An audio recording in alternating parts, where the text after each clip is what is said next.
Epa, compadre, la hojilla. Estamos en la hojilla. Hojilla, ¿cómo es que dice la propaganda aquella, Nicolás? Hojilla raspapalante, que duran hasta que aguante. Mario, ¿qué tal? ¿Cómo está la hojilla hoy, chicos? Anoche te estábamos viendo, Fidel no se pierde la hojilla. Rumbo al socialismo, con Chávez, todos somos sus hijos e hijas. El pueblo es el hijo de Chávez. Presidente, mensaje para la hojilla, para la continuidad de... La hojilla. Bueno, la hojilla es el programa más visto de la televisión venezolana, sin lugar a dudas. No lo digo yo, lo dicen los números. El programa con más credibilidad que hay. Y Mario Silva es un gladiador, amado por el comandante Chávez. Mario Silva, amado por Chávez. Valiente, gladiador, inteligente gladiador, él y todo su equipo.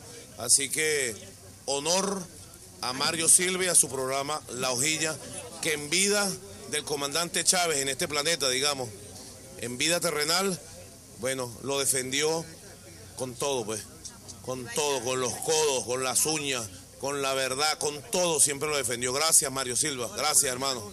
Gracias, Prepárense.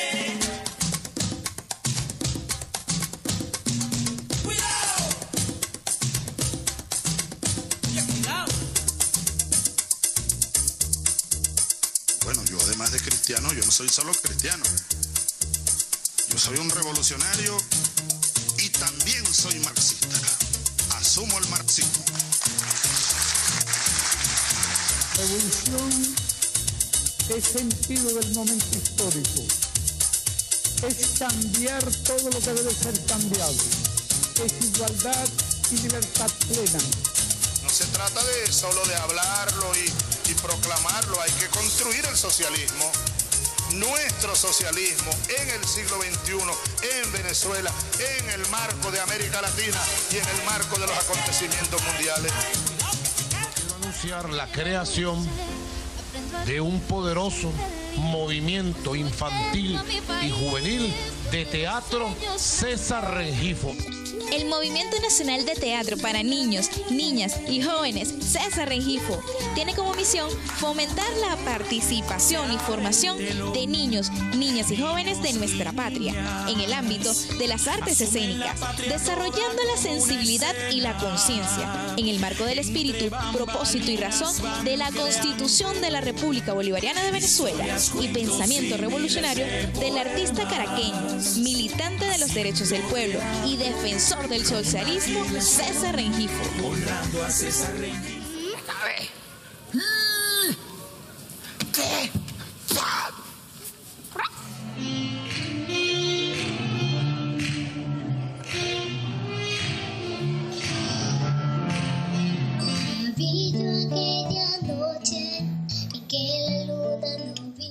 Nuestra visión fundamental es sembrar la cultura de la paz a través de la actuación, el canto, la danza y las artes plásticas aplicadas al teatro. Con apenas 4 años, hemos proyectado 14 puestas en escenas únicas en las salas más importantes del país, totalmente gratuitas, resaltando los valores que caracterizan al venezolano. Seguiremos trabajando en cada rincón, en cada núcleo, para seguir construyendo juntos el futuro y la patria en escena.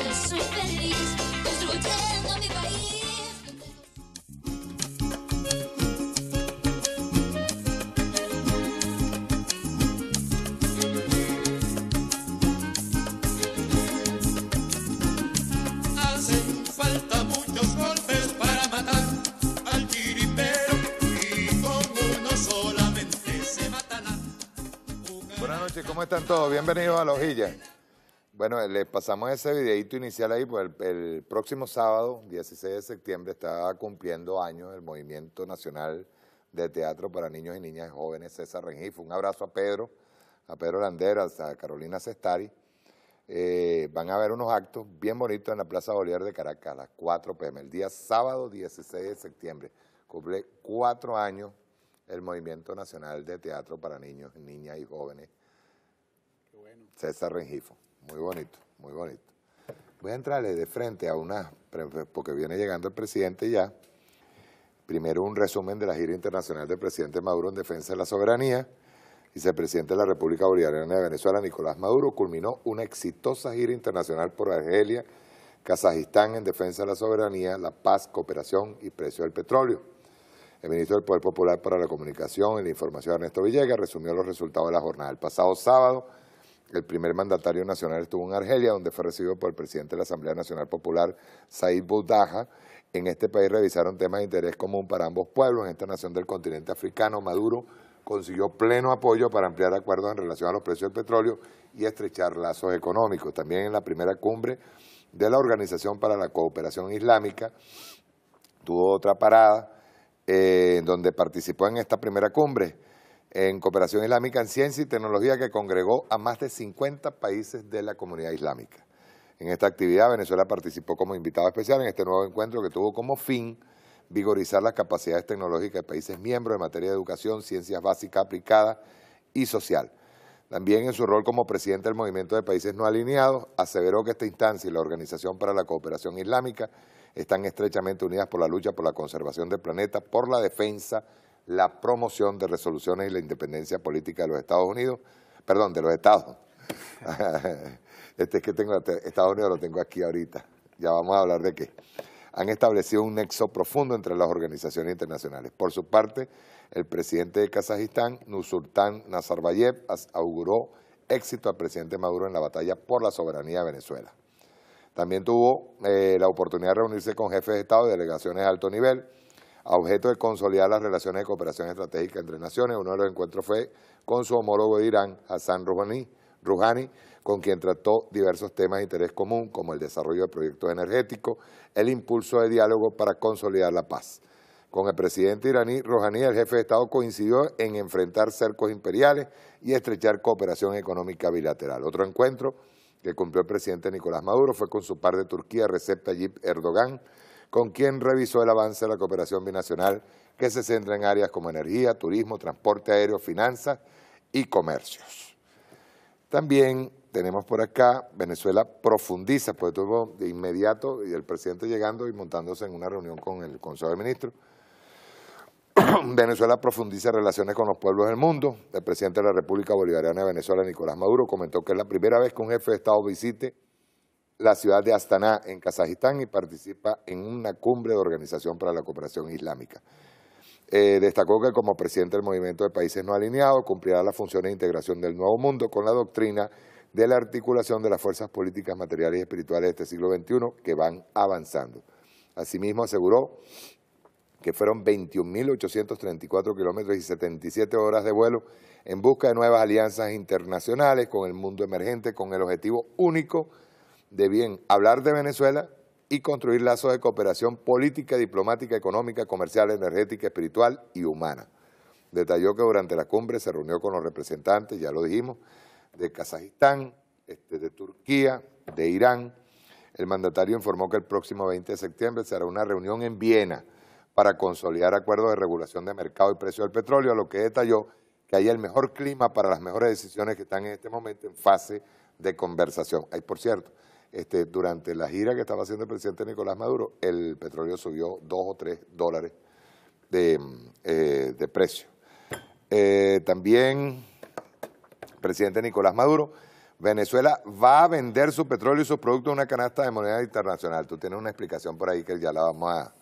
Sí, porque es igual que cuando los gallineros verticales, igual que todas las fuerzas de la oligarquía tienden a burlarse de lo de la cesta de moneda.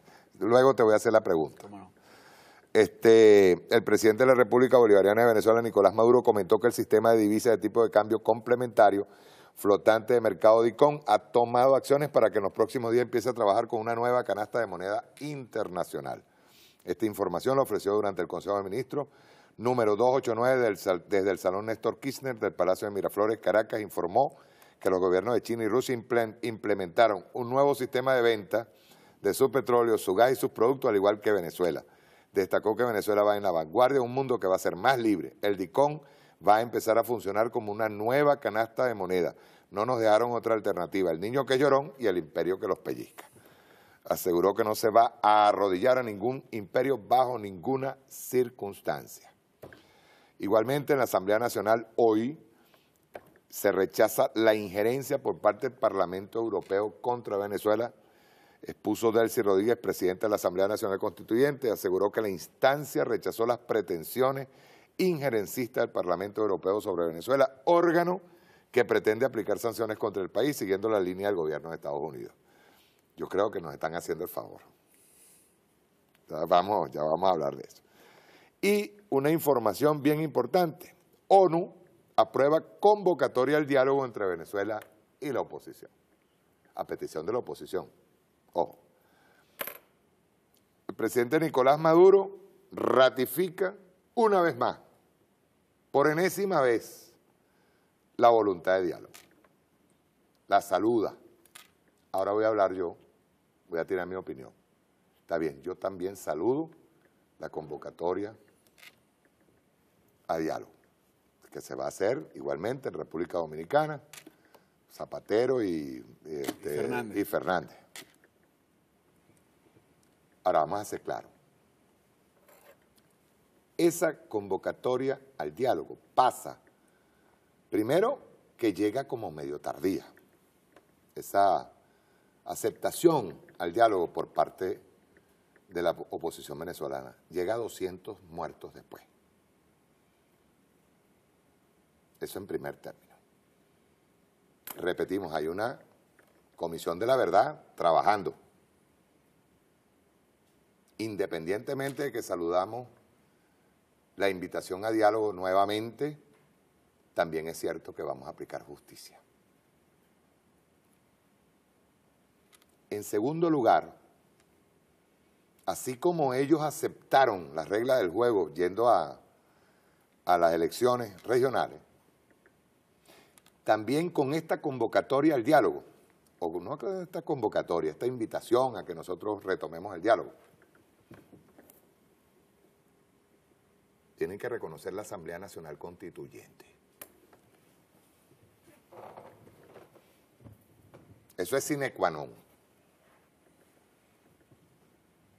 Eso es indiscutible. Reconocer de una vez que existe una Asamblea Nacional Constituyente y existe un decreto de convivencia con los poderes instituidos, entre ellos quien está en desacato, que es la Asamblea Nacional. ¿Verdad? Y por último, otra que se me está pasando, que la hablamos ahorita, empezando el programa. Ya lo voy a recordar. Por último, otra que se me estaba pasando. Pues no solamente es el reconocimiento y dejar ya el discursito de dictadura y tiranía. Ya basta. Ese discursito que tiene Julio Borges por ahí por el mundo, no solamente llamando, incluyendo a Lilian Tintori, llamando a intervenir a Venezuela, llamando al bloqueo financiero de Venezuela. Eso tiene que sentarse en la mesa de diálogo. ¿Por qué? Porque hay una oposición que está llamando a diálogo otra vez, a la que se le invita nuevamente y acepta el diálogo, acepta sentarse en la mesa. Pero esa oposición venezolana tiene que deslindarse, primero, de un acto apátrida, un acto de traición a la patria como es la invitación a Estados Unidos a intervenir y el bloqueo financiero. Yo digo que son 3 reglas básicas. Una, llega tardecito, 200 muertos después, tiene que haber justicia. Segundo, la aceptación de que existe no solamente un decreto emanado de la soberanísima Asamblea Nacional Constituyente de llamado a la convivencia, decreto de convivencia con los poderes constituidos, del poder constituyente con los poderes constituidos, entre ellos la Asamblea Nacional que de paso está en desacato, aún. Y tercero, dejar el discurso ya, el discurso ambiguo o ambivalente, o doble, ese doble discurso. Nos sentamos aquí en diálogo, queremos que todo esté calladito, o al final es que le van a decir a Zapatero y a Fernández, no, está bien, nosotros lo que hablemos aquí, que no salga a la calle. No, tiene que salir. Tiene que salir. Y los que se van a reunir, los que van a sentarse en una mesa de diálogo, tienen que empezar por decirle a Julio Borges, primero, que acepte la investigación que se le está haciendo. Porque hay una investigación bien seria que se le está haciendo no solamente a él, sino a gente como Freddy Guevara, que se acaba de reunir con uno de los golpistas de los autores intelectuales sionistas del golpe de Estado a Libia, o de la intervención a Libia. Si no, llamar a esto, ya basta con el discursito de los medios de comunicación al exterior, que si tiranía. Hay una cosa que se ha demostrado aquí, vos sabés, ahí te voy a hacer una pregunta. Se ha demostrado ampliamente que el Estado venezolano, y desde la llegada, desde el 30 de julio, que se hicieron las elecciones, inmediatamente, un día después, la paz, que fue nuestro principal objetivo, es lo primero que llegó. Y en segundo lugar, la Asamblea Nacional Constituyente está poniendo orden al lado del comandante en jefe y presidente de la República Bolivariana de Venezuela, Nicolás Maduro. Hay un altísimo porcentaje de rechazo a todas las actividades. Eso se está viendo ahorita con sus primarias. Las primarias, sí. Con las primarias. En Aragua, las diferencias fueron a golpe entre los señores de Henry Ramos, Ismael y los señores de Primera Justicia. En Zulia, también. Diferencias graves de caerse a golpes y todo. Allá ellos, ese es su problema. Es un problema que tendrán que resolver ellos. Pero ya hay dos aceptaciones. Una, el ir a elecciones regionales ya se constituye como una aceptación, no solamente del poder electoral, sino del gobierno y de la Asamblea Nacional Constituyente. Las reglas del juego. Y en segundo lugar, el irse a primaria y el estar pedir sentarse otra vez en la mesa de diálogo después de 200 muertos. Que no se nos olvide que hay que hacer justicia. Bosa, tu opinión. Bueno, mira, tú has dicho varios elementos que son fundamentales. Primero, ellos están aceptando la convocatoria que el presidente ha hecho en numerosas oportunidades. Enésima vez. Cantidad de veces. Sí. Ellos han utilizado esa plataforma para engañar a sus propios seguidores, hacer ver que están en la mesa, pero al mismo tiempo están conspirando. Tú dijiste un elemento importante. Son tres factores para que ese diálogo se concluya en puerto seguro, con decisiones políticas trascendentes que se respeten en el tiempo, no que de aquí, después que pase el proceso electoral de gobernadores, a los días otra vez vuelvan a buscar los caminos. Fraude. Vamos a hacer claro, ustedes tienen que resolver algo, su credibilidad está en cero. Sí. Sus propios seguidores le están dando un mensaje a ellos. Primero, en la debilidad de la convocatoria a sus propias internas, que no fue una cosa esplendorosa, fue una cosa muy de goteos, que hubo ahí una participación de goteos. Y lo otro tiene que ver con sus posiciones hacia el exterior. Hay una comisión de la verdad. Yo estuve en un debate con Vanessa Newman y Ramón Muchacho en una cosa que llaman La Voz de América, que la ven como 61 millones, sobre todo en Estados Unidos. Y Ramón Muchacho allí, eso está en internet, yo tengo el link, pues me lo envió el señor Abarca, que es el moderador, estaba diciendo que él estaba validando una intervención armada contra Venezuela. Y yo lo señalé y le dije, bueno, tú eres uno de los que estabas encabezando los actos terroristas en Venezuela. Entonces él se sintió señalado, pero seguía insistiendo. Disculpa, él está exiliado. Él está exiliado. Se autoexilió. Sí, se autoexilió. Porque hay una cosa bien curiosa, Bosa, y ahorita prosigues con lo que estás respondiendo. Ellos aquí mantienen un discurso semimoderado y de silencio cómplice muchas veces. Llegan a Estados Unidos y son lo más bárbaro, compadre. Sí. Ejemplo, Requesén. Ahí comienzan a opinar, ahí le sale la naturaleza fascista. Incluso son más radicales en la agresión contra Venezuela que los propios miembros del Departamento de Estado. O sea, llegó a decir Ramón Muchacho, eso está ahí en internet grabado, lo podemos incluso poner el vínculo ahí en nuestra página de Twitter. Llegó a decir que era preferible una intervención armada a que el chavismo siguiera en el poder. Con esas palabras exactas, lo cual dice que la Comisión de la Verdad tiene que hacer un gran trabajo. No puede haber impunidad, porque no puede haber ningún acuerdo que siga manteniendo vivos los elementos de traición a la patria, la posibilidad de una invasión armada. No, y los 200 muertos. Y los 200 muertos. Vamos a hacer claro, o sea, porque hay una cosa que, si ellos se están sentando a la mesa ahorita, en este momento, Sí. para que dejemos pasar los 200 muertos, están equivocados. Claro. Estamos de acuerdo. Estamos equivocados. Claro. Ahí sí es verdad que, compañero, a llorar al valle. Claro. Ahí hay unas investigaciones en proceso y tienen que tener resultados. Y que la base de la convivencia no puede ser la impunidad.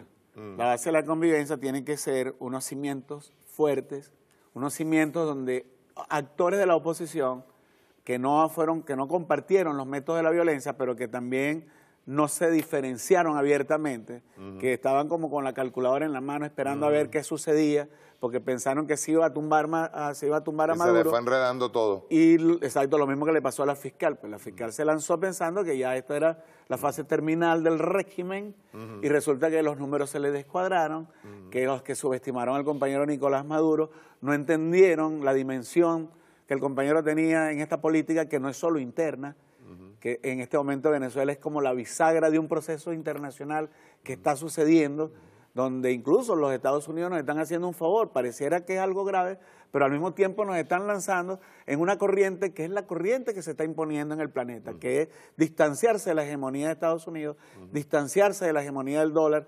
distanciarse de los sistemas de pagos internacionales basados en el dólar, que hay más un mecanismo de posguerra, de la guerra mundial, la Segunda Guerra Mundial, que está feneciendo.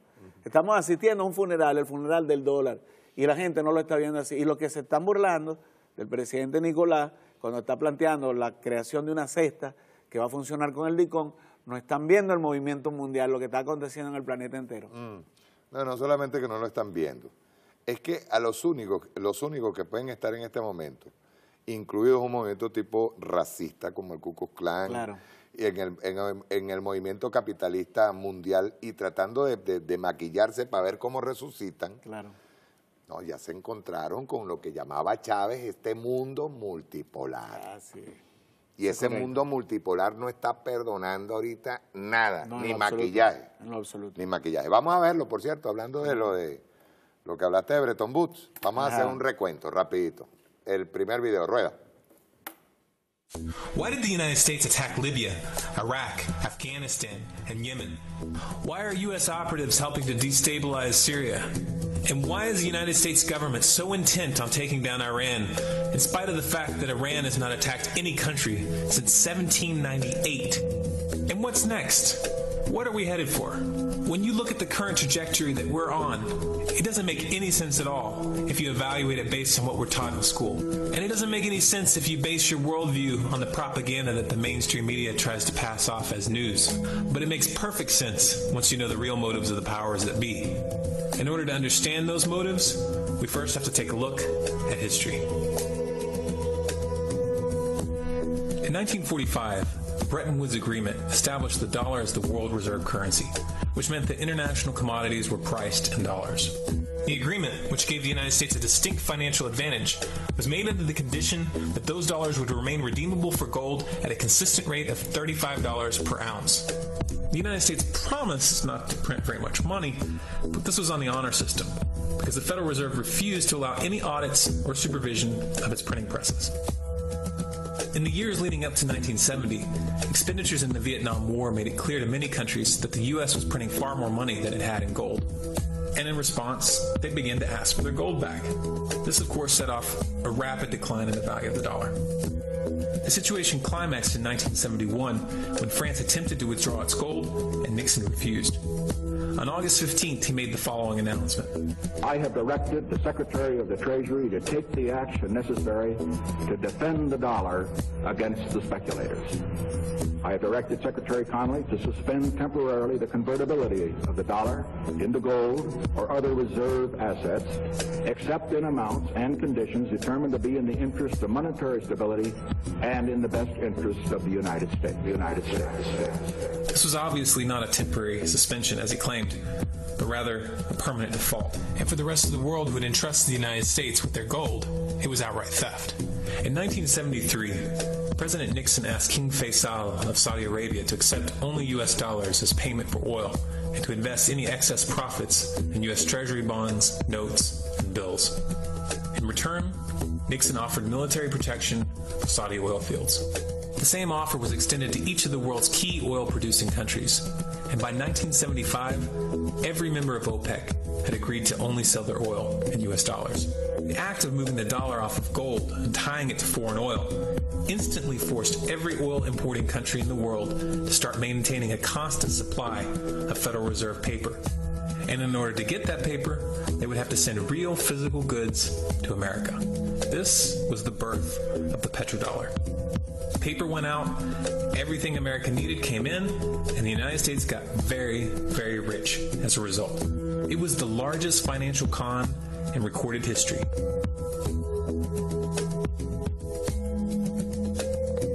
The arms race of the Cold War was a game of poker.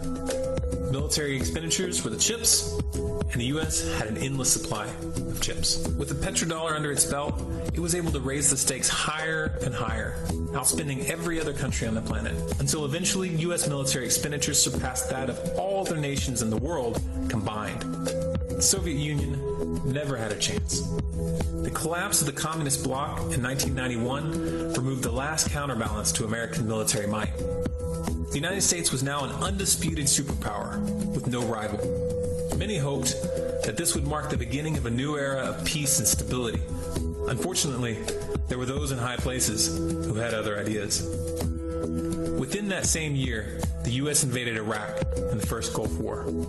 And after crushing the Iraqi military and destroying their infrastructure, including water purification plants and hospitals, crippling sanctions were imposed which prevented that infrastructure from being rebuilt. These sanctions, which were initiated by Bush Sr. and sustained throughout the entire Clinton administration, lasted for over a decade and were estimated to have killed over 500,000 children. The Clinton administration was fully aware of these figures. We have heard that 500,000 children have died. I mean, that's more children than died in Hiroshima. And, you know, is the price worth it? I think this is a very hard choice, but we think the price is worth it. Ms. Albright, what exactly was it that was worth killing 500,000 kids for? In November of 2000, Iraq began selling its oil exclusively in euros. This was a direct attack on the dollar and on U.S. financial dominance, and it wasn't going to be tolerated. In response, the U.S. government, with the assistance of the mainstream media, began to build up a massive propaganda campaign claiming that Iraq had weapons of mass destruction and was planning to use them. In 2003, the U.S. invaded, and once they had control of the country, oil sales were immediately switched back to dollars. This is particularly notable due to the fact that switching back to the dollar meant a 15 to 20% loss in revenue due to the euro's higher value. It doesn't make any sense at all unless you take the petrodollar into account. So I came back to see him a few weeks later, and by that time we were bombing in Afghanistan. I said, "Are we still going to war with Iraq?" And he said, "Oh, it's worse than that." He said, he reached over on his desk, he picked up a piece of paper, he said, I just got this down from upstairs, meaning the Secretary of Defense office today, and he said, "This is a memo that describes how we're going to take out 7 countries in 5 years, starting with Iraq and then Syria, Lebanon, Libya, Somalia, Sudan, and finishing off Iran. Let's take a look at the events of the past decade and see if you see a pattern. In Libya, Gaddafi was in the process of organizing a bloc of African countries to create a gold-based currency called the dinar, which they intended to use to replace the dollar in that region. U.S. and NATO forces helped destabilize and topple the Libyan government in 2011, and after taking control of the region, U.S. armed rebels executed Gaddafi in cold blood and immediately set up the Libyan Central Bank. Iran has been actively campaigning to pull oil sales off of the dollar for some time now, and it has recently secured agreements to begin trading its oil in exchange for gold. In response, the U.S. government, with mainstream media assistance, has been attempting to build international support for military strikes on the pretext of preventing Iran from building a nuclear weapon. In the meantime, they established sanctions which U.S. officials openly admit are aimed at causing a collapse of the Iranian economy. Syria is Iran's closest ally, and they are bound by mutual defense agreements. The country is currently in the process of being destabilized with covert assistance from NATO. And though Russia and China have warned the United States not to get involved, the White House has made statements within the past month indicating that they are considering military intervention. It should be clear that military intervention in Syria and Iran isn't being considered. It's a foregone conclusion, just as it was in Iraq and Libya. The U.S. is actively working to create the context which gives them the diplomatic cover to do what they already have planned. The motive for these invasions and covert actions becomes clear when we look at them in their full context and connect the dots. Those who control the United States understand that even if a few countries begin to sell their oil in another currency, it will set off a chain reaction and the dollar will collapse. They understand that there is absolutely nothing else holding up the value of the dollar at this point, and so does the rest of the world. But rather than accepting the fact that the dollar is nearing the end of its lifespan, the powers that be have made a calculated gambit. They have decided to use the brute force of the U.S. military to crush each and every resistant state in the Middle East and Africa. That in itself would be bad enough, but what you need to understand is that this is not going to end with Iran. China and Russia have stated publicly, and on no uncertain terms, that they will not tolerate an attack on Iran or Syria. Iran is one of their key allies, one of the last independent oil producers in the region, and they understand that if Iran falls, then they will have no way to escape the dollar without going to war. And yet the United States is pushing forward in spite of the warnings. What we are witnessing here is a trajectory that leads straight to the unthinkable. It's a trajectory that was mapped out years ago in full awareness of the human consequences. But who was it that put us on this course?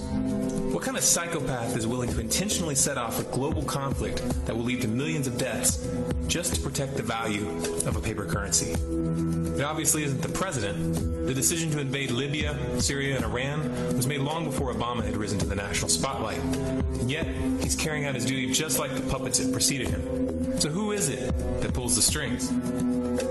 Often the best answer to questions like this are found by asking another question. Qui bono? Who benefits? Obviously, those who have the power to print the dollar out of thin air have the most to lose if the dollar were to fall. And since 1913, that power has been held by the Federal Reserve.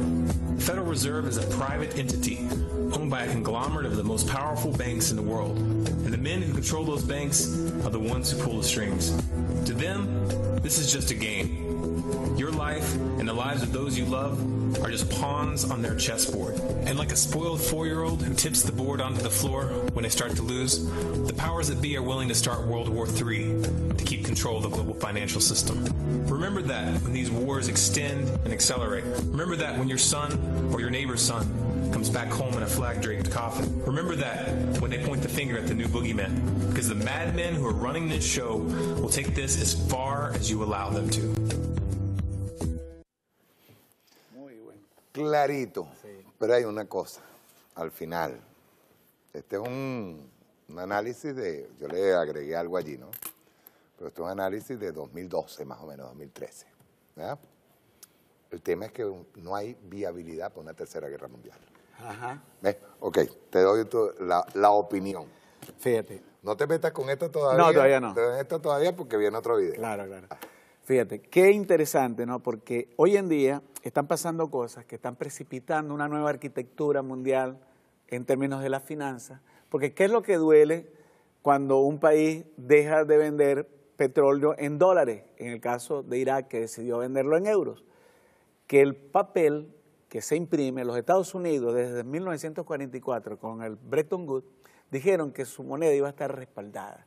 $35 por una onza de oro. ¿Qué sucedió? Empezaron a construir una guerra contra el mundo, la guerra de Corea, vino primero en el 52, después la guerra con Vietnam. Cuando ya no podían financiar más las bombas, porque estaban imprimiendo más papel de que podían respaldar con oro, que las naciones se empezaron a dar cuenta, estos tipos están imprimiendo más papel. Están en riesgo nuestras reservas de oro, que los obligaron a tenerlas en los Estados Unidos. Por eso es que cuando el presidente Chávez, y aquí doy un salto, dijo, tráiganme mis lingotes, que se burlaron aquí los de la oposición. Los economistas estos, Guerra y todos los demás, dijeron que el presidente estaba loco porque ahí estaban más seguros que en ninguna parte. Ahí no están seguros. Entonces los Estados Unidos, ¿qué hicieron? Se dieron cuenta que ellos podían estafar al mundo. ¿Por qué? Porque ellos podían obtener cualquier bien material. ¿Cuáles fueron los países que pidieron su oro y no se lo devolvieron? No se lo entregaron. Los pidieron Francia, los pidieron Alemania, los pidió Inglaterra y decidieron que no se los podemos entregar. Dijo Nixon lo que acabamos de oír. Vamos a hacer una suspensión temporal. Eso fue en el año 1971. Temporal hasta hoy. Y definitivamente lo declararon. Esto no vale. El dólar no tiene respaldo ninguno. ¿Cuál es el respaldo del dólar? Fíjate bien lo que está pasando. El respaldo del dólar se los damos las otras naciones. Cuando ellos nos imponen que todos nuestros bienes están expresados en dólares. Si el bien más importante que mueve el mundo, la economía mundial, que es el petróleo, deja de estar expresado en dólares, el valor del dólar se viene al piso. ¿Y qué pasa? En este momento, Donald Trump nos está lanzando fuera del nos está haciendo el favor. Nos está haciendo el favor. Nos está diciendo, ustedes no pueden estar en la fiesta del dólar, sálganse. Y nosotros, en vez de estar llorando, como hacen algunos de la oposición, que nos están sacando de la fiesta de algo que está feneciendo, y nos están lanzando a un nuevo mundo que está naciendo, que son los mercados distintos al dólar. Fíjate, ellos no lo dicen, pero el 36% de las transacciones que hacen los propios Estados Unidos de Norteamérica se están haciendo en yuanes. Ellos no lo van a decir, pero ya está sucediendo. ¿Qué quiere decir eso? Mira, Mario, esto es como una fórmula de física. El mayor peso de la economía más grande del planeta es China, ya lo reconoce la Organización Mundial del Comercio. Ahora, si la mayor economía del planeta, que está haciendo la mayoría de los bienes que el planeta consume, no va de alguna manera a inclinar la balanza a hacer las transacciones en esa respectiva moneda. No fue lo que hizo los Estados Unidos, claro, con un estilo muy distinto. Los Estados Unidos van con el cañón adelante, tirando tiros, invadiendo países. Los chinos tienen otro estilo. Eso es una tradición milenaria que tiene otra diplomacia, otra cultura, otra filosofía. Ellos van captando un mercado con otra forma de captación, mucho más silente, mucho más compleja. Mayor beneficio. Claro, entonces, ¿qué están haciendo? No es impuesto. No es impuesto, o por lo menos no es una imposición brutal, es una relación mucho más equilibrada. Y los venezolanos, con Chávez, primero con Chávez y luego con el presidente Obrero, hemos venido construyendo un tejido de relaciones que han venido preparando. Ese tejido incluye las relaciones en la faja petrolera, eso incluye las formas de endeudamiento. Antes todos los endeudamientos eran con el Fondo Monetario, con los gringos, con los bancos norteamericanos, estos que pueden en cualquier momento bloquear nuestras cuentas. Ahora las formas de endeudamiento nuestras son diversas. Son con China, son con Rusia, son con la India. ¿Y eso qué permite? Permite una forma de relación. Eso es como, mira, como cualquier cosa en el mundo capitalista, porque ni siquiera voy a decir que no vamos a hablar todavía de que es algo del mundo socialista todavía. Si tú diversificas... Como dijo el presidente Nicolás Maduro el otro día, estamos en un estado presocialista. Presocialista. Sí. Si tú diversificas, si tú te amarras a una sola divisa, si esa divisa se hunde, te hundes con ella. Exacto. Es como llaman lo que apuestan al riesgo. Tú diversificas tus riesgos. ¿Qué está haciendo el presidente con lo de la cesta, la canasta de divisas? No nos estamos amarrando a una divisa. Además, que nos están expulsando de una divisa.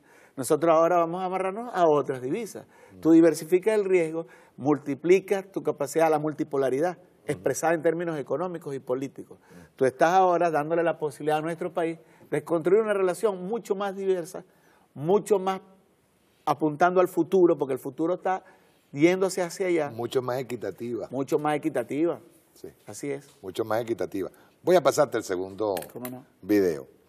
¿Por qué? Porque después nos vamos a meter con lo de las leyes. El día sábado hicimos un análisis aquí con William Serafino, Pascualina Curcio y Francisco Cedeño. Vamos a hacer un análisis rápido y yo quiero... Este video que viene tiene que ver con esto que yo quiero que tú expliques aquí. Que es la burla permanente yo digo de pequeños cerebros que le hacen el coro a Estados Unidos. Vamos a verlo. Rueda. El Banco Central de Rusia ha anunciado que está preparado para activar sus swaps de divisas con el de China.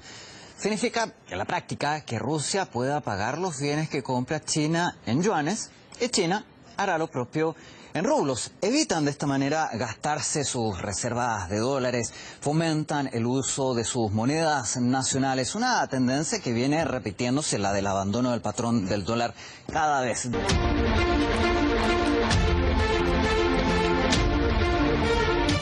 As of tomorrow, the renminbi will be considered by the international community as a freely usable international currency and will join the basket of the special drawing rights, together with the US dollar, the euro, the yen and the British pound. Este fue el anuncio de una victoria histórica para China. El Fondo Monetario Internacional decidió incluir al yuan chino en el club de las monedas más selectas del mundo.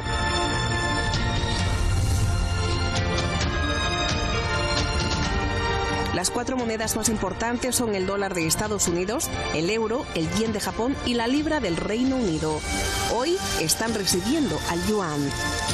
Estas monedas son las únicas con las que el Fondo Monetario Internacional realiza sus operaciones. En estas monedas se depositan las reservas mundiales.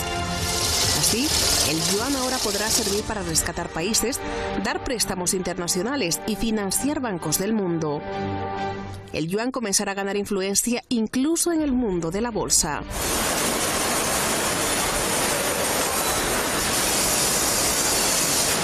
Y este es el poder de esas 5 monedas.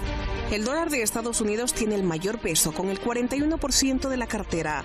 Le sigue el euro, con casi el 31%. En tercer lugar se ubica el recién entrado yuan, con casi el 11%. El yen de Japón y la libra esterlina ocupan el cuarto y quinto lugares, con más del 8%. Pero, ¿qué tan poderoso es el dólar frente al yuan?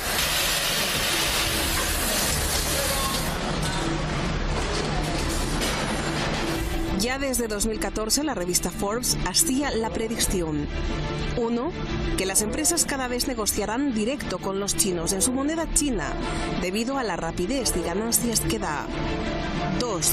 Según una encuesta de HSBC, el 60% de las empresas mostraba que el yuan chino tiene muchas ventajas, como no tener el riesgo de cambiar primero a dólares y luego a yuan. Y 3. El poder que tiene el yuan. China desbancó a Estados Unidos como el país comercial más grande del mundo en el 2013. Me encanta el dólar, pero yo apostaría por el yuan. Bill Gates. Bill Gates lo dice porque desconfía de la política de la Reserva Federal de Estados Unidos. Estados Unidos ocupa el primer puesto en el mundo según su Producto Interno Bruto, seguido por China. El camino y la separación cada vez es más corta.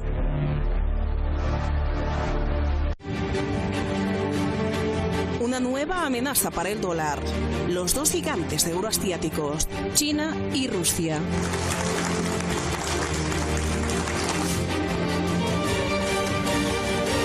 Совместная комиссия по инвестиционному сотрудничеству. Ее очередное заседание прошло вчера, уже отобрала 58 различных коммерческих инициатив. Quieren comerciar más con sus propias monedas nacionales para comenzar a ignorar el dólar. En 2015, el comercio entre Rusia y China superó los 68.000 millones de dólares. El rublo ruso se utilizó en el 3% y el yuan chino en el 9% de las transacciones. Rusia ocupa el lugar número 12 en el ranking por países por Producto Interno Bruto. Su PIB es de 1.325.000 millones de dólares. Y China es la segunda economía mundial. Su PIB es de casi 11 billones de dólares. Incluso hay pronósticos de que China supere a los Estados Unidos en los próximos años. China es el país de más rápido crecimiento económico desde la década de los 80, con un promedio de crecimiento anual del 10%. China es el mayor socio comercial de Rusia. Han firmado una treintena de acuerdos de cooperación.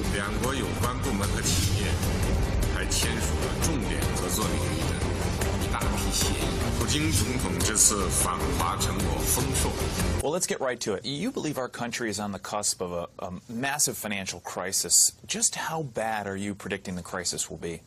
I think it's going to be very bad. I think it'll probably be worse than our Great Depression. I think it's going to be worse than the crisis that we had in 2008 and 2009. And I'm going to talk very specifically about the steps you should take to protect yourself. In short, I believe we as a nation are on the brink of a massive financial crisis, infinitely worse than the crisis of 2008. And that's because it won't be a banking and mortgage problem, but a full-blown currency crisis, the likes of which we've never experienced in this country. The savings of millions of people could be wiped out overnight. The stock market could crash by 50% or more. The way of life we've enjoyed as Americans for 50 years could come to an end. En el año 71, Richard Nixon se desliga del oro, pero no es una novedad. Las razones de Nixon para hacerlo, independientemente de lo que adujera oficialmente, son las mismas razones que a lo largo de la historia han llevado a los monarcas absolutos y al resto de los gobernantes supuestamente democráticos a abandonar no solamente el sistema de patrón oro, sino cualquier regla que les atara las manos porque tenían unas necesidades extraordinarias o porque había una situación alarmante, una crisis en la que tenían que venir a salvarnos, etcétera, etcétera, ¿no? Sobre todo los motivos son las guerras. El principal origen del gasto público son las guerras, desde las monarquías y los imperios, etcétera, etcétera, hasta nuestros días. In recent weeks, the speculators have been waging an all-out war on the American dollar. The strength of a nation's currency is based on the strength of that nation's economy. And the American economy is by far the strongest in the world. Accordingly, I have directed the Secretary of the Treasury to take the action necessary to defend the dollar against the speculators. I have directed Secretary Connally to suspend temporarily the convertibility of the dollar into gold or other reserve assets, except in amounts and conditions determined to be in the interest of monetary stability and in the best interest of the United States. The effect of this action, in other words, will be to stabilize the dollar. Now, this action will not win us any friends among the international money traders. But our primary concern is with the American workers and with fair competition around the world. To our friends abroad, including the many responsible members of the international banking community who are dedicated to stability in the flow of trade, I give this assurance. The United States has always been and will continue to be a forward-looking and trustworthy trading partner. In full cooperation with the International Monetary Fund and those who trade with us, we will press for the necessary reforms to set up an urgently needed new international monetary system.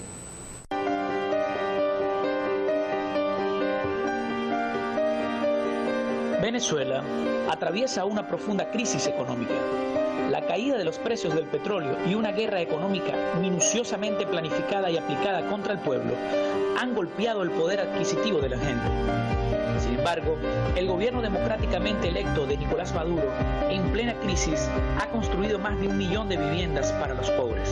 Ha entregado comida a bajo costo a 6 millones de familias. Mantiene más de 3 millones de pensiones y mantiene aún más de 3 millones de cupos universitarios. Por ello, el imperialismo norteamericano se ensaña contra nuestro pueblo y decidió impartir sanciones a Venezuela, cuyo propósito perverso es provocar una hambruna y, si les es posible, invadir el territorio venezolano. Pero el pueblo venezolano, así como venció el golpe de 2002 y el paro petrolero, así como soportó meses de guarimba y violencia en el 2014, así como acaba de vencer con la elección de la Asamblea Nacional Constituyente, asimismo vencerá al imperialismo norteamericano en esta nueva batalla que se nos avecina.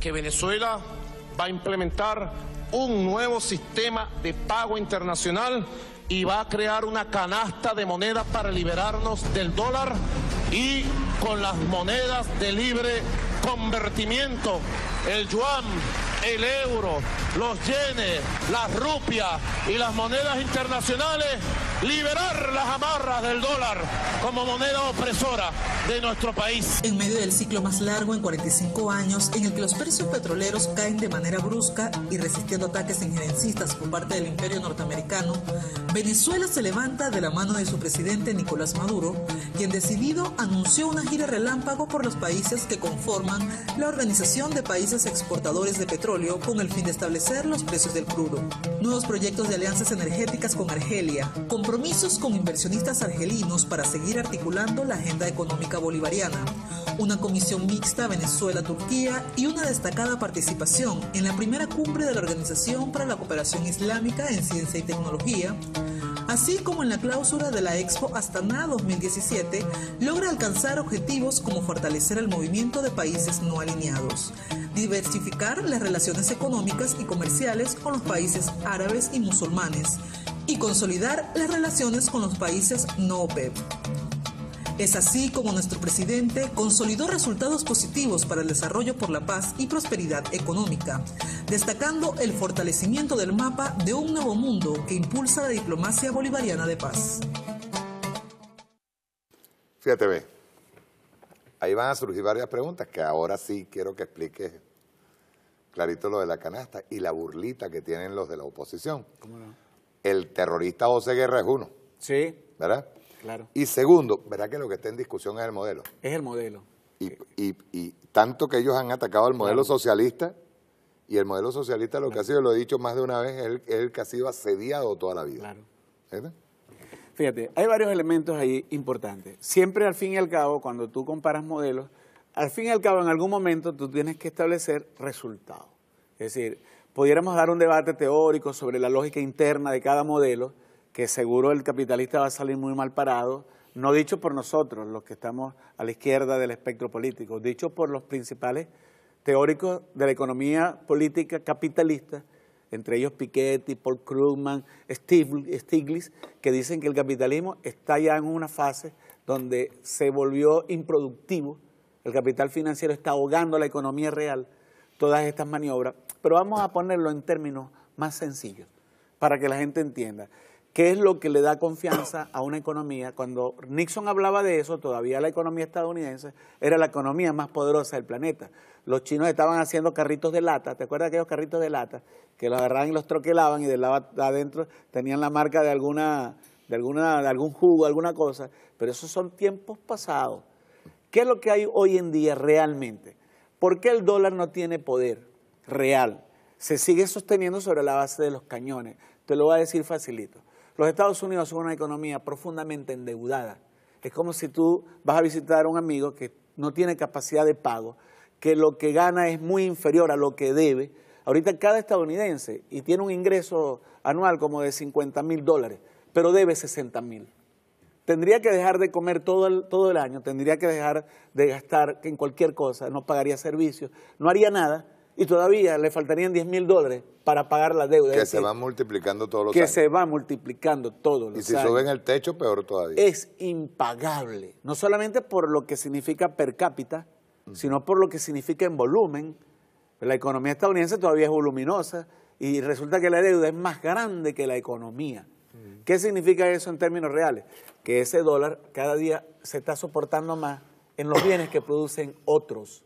Y sobre todo el petróleo. Los venezolanos, a los que hacen la burlita, cuando el presidente habla de la canasta de divisas, están olvidando un elemento fundamental, que lo que le da valor a las divisas es el bien real que lo soporta. En este caso, nosotros tenemos bienes reales que lo soportan.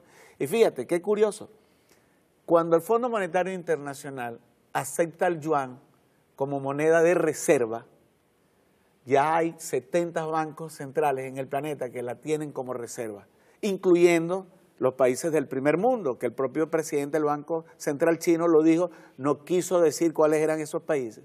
Y estoy seguro que ahí está Alemania, porque los alemanes no son pendejos, saben que ya el tiempo del dólar se acabó, que es cuestión de tiempo, pero ya viene en declive franco.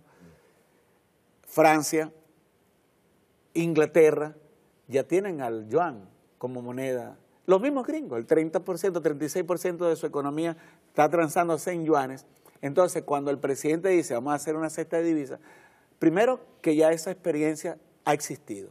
El propio Fondo Monetario Internacional, para hacer el cálculo de lo que llaman los derechos especiales de giro, SDR por las siglas en inglés, resulta que tiene una cesta.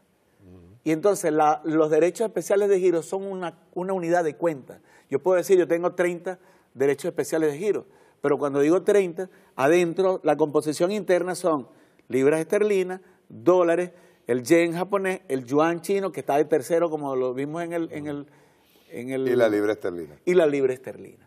Y resulta ya que si tú te pones a ver, la economía que soporta el yen, la economía que soporta el euro, la economía que soporta la libra esterlina y la economía que soporta el dólar, están en declive, están en fase depresiva.